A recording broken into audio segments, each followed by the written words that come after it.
नमस्कार समस्त को मो तरफ दुर्गा पूजार हार्दिक शुभेच्छा और शुभकामना। मुझे घरे अच्छी बारिपदार अच्छी माँ को पाखे गुहारी कर समस्त दुख को से आपणे नियंतु समस्त परिवार को सुख रखते। कथा हूँ आज हूँ अक्टोबर 22 गोटे शुभ दिन आमपाई कहीं ठीक 3 वर्ष तले 2020 मसीह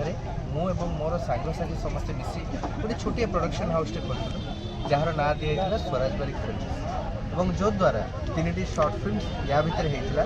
गोटे हूँ प्रस्तु मंजुनाथ और सुंदर आपण मानकर आगे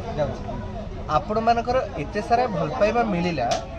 जो द्वारा सबुजाक शॉर्ट फिल्म्स इंटरनेशनल प्लेटफॉर्म रे शोकेस हो पारिछि एवं आपण मानकर भल पाइबा साउंडी पारिछि। तबे या भितर आमे आउ किसी सपान आग को बढ़ी जमती कि फीचर फिल्म्स जमती मोर ए फिल्म रिलीज होची प्रथा जहाँकि नवेम्बर 3 रिलीज होची से सिनेमा रे प्रमोशनल पार्टनर हिसाब रे आमे एसोसिएट हो स्वराज बारिक फिल्म्स एसोसिएट तेणु आपण मानकर भल पाइबा आशीर्वाद ही आमको धीरे धीरे आगू को नौछि। आपण मान भल पाइबा आशीर्वाद एमती रही था 3 वर्ष पूर्ति अवसर में आपण मान आउ गोटे कथा कही रखुची जो माने कि नुआ नुआ कलाकार अच्छा नुआ नुआ कहानी लिखुंट नुआ नुआ टेक्नीशियंस अच्छा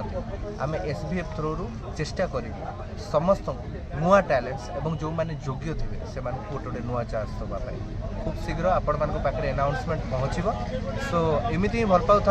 एवं आम एसबीएफ टीम को आम सब परिवार वर्ग को एमती आशीर्वाद करूँ। नमस्कार।